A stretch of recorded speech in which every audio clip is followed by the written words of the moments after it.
So overall, do I like this and would I use it again?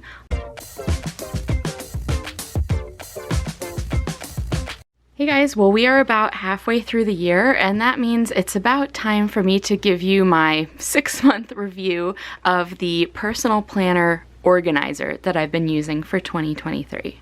So if you've been watching my channel for a while, you know that for the last several years I've gotten a personal planner, which is a customizable, personalized planner, spiral bound, that you order from the Personal Planner Company based in Sweden. And this year I saw that they had a new product, the organizer, which is basically just the pages. And you can put it on a 6-ring binder of your own or purchase one from them. And I thought I would give that a try because number one, it seems a little more sustainable in that you're only buying the pages and not like a cover. And number two, it seems a little more like the, the removable page binders, the ring bound binders and different kinds of planners where you can actually pull out the pages to write on them more easily. If you needed to like reorganize things, you could move things around, insert pages. Seemed a little more flexible. So I thought I would give this style a try this year. So since we're basically at the end of June, so I've been using this for almost 6 full months now, I'll just give you a little tour of my planner and how I've been using it and kind of share my thoughts on it. So the first thing is with the personal planner organizer, you do still get a front and back cover page, and I just chose this design, which was like one of their standard 2023 designs, but you could upload your own images or whatever. Because I like the design, I didn't want to then cover it up with some other binder, and all the binder options that Personal Planner had to choose from were like a plastic or leather bound kind of thing. So I actually found this pretty much clear one on Amazon for pretty cheap. I'll link to it below. It came with an elastic.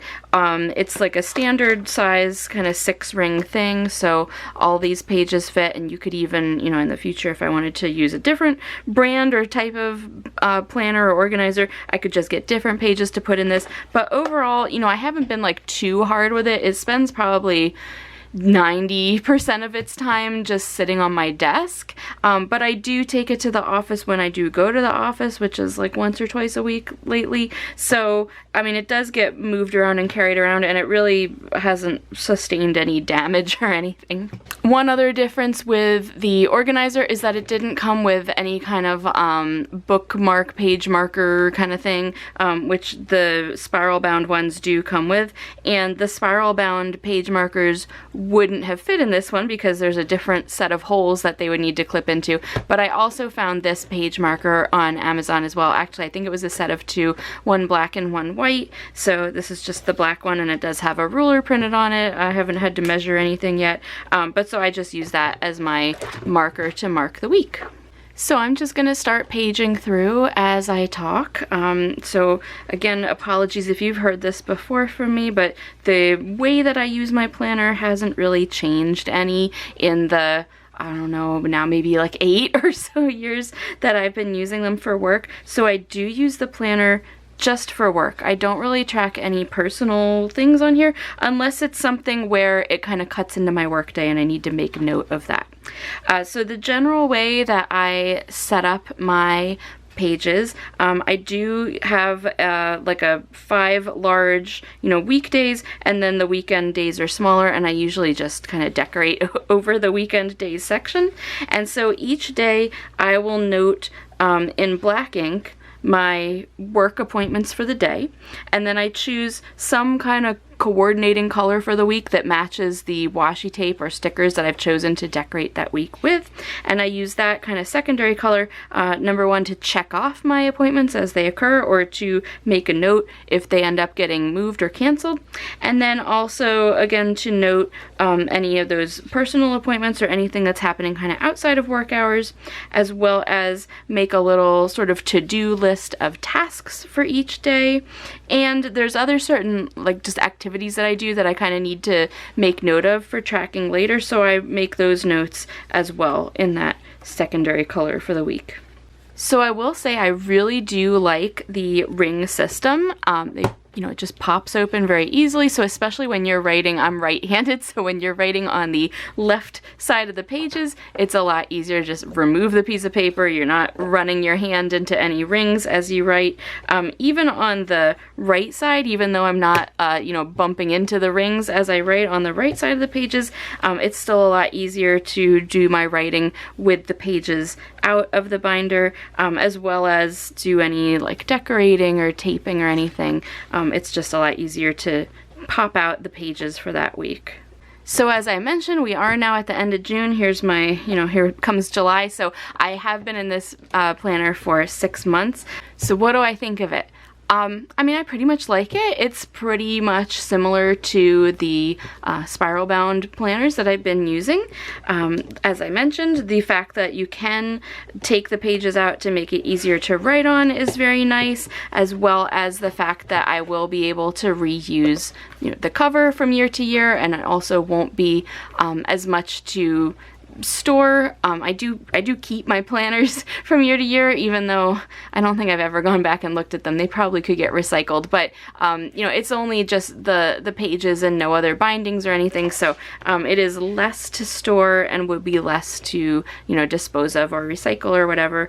It's also nice that I potentially do have the option if I wanted to insert some additional kind of pages here, or maybe like I used most of the back pages. You can kind of choose what sort of modules and content you want from the personal planner, and there's really only 2 things that I include. One is this sort of year at a glance for like the next 2 years, which I use for planning purposes. So I do reference these, and I do actually, let me go back a couple pages. I do make notes on these, so those are nice pages to have for reference. And then the remaining pages, I just chose lined paper.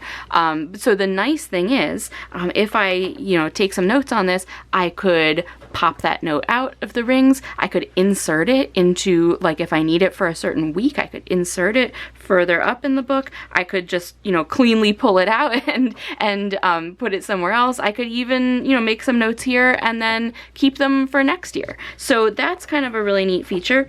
The personal planner company does have lots and lots of options for things that you can do with these back pages, like coloring pages, music notation, all different kinds of other trackers and planners and organizers. I really just don't need any of that. I'm like very simple.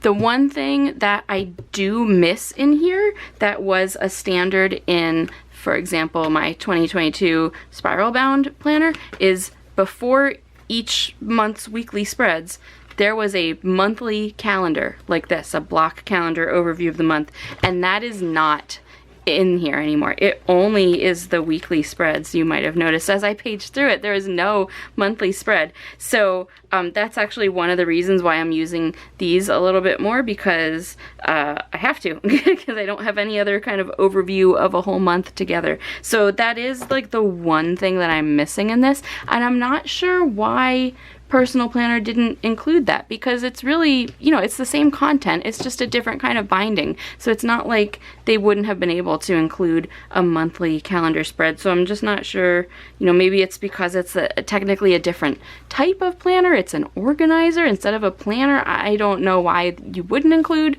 a monthly overview calendar, but there is not that content in this planner. So overall, do I like this and would I use it again?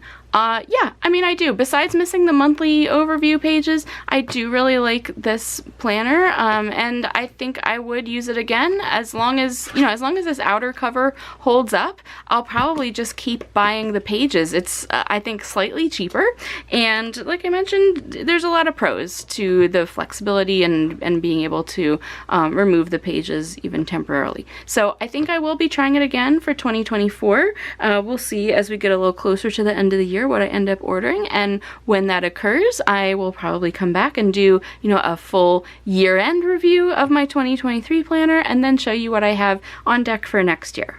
So if you enjoyed watching this and you like planner content, give me a thumbs up. Sorry, it's weird to do with the camera this way. And thank you so much for watching this planner video, and I will see you next time. Bye!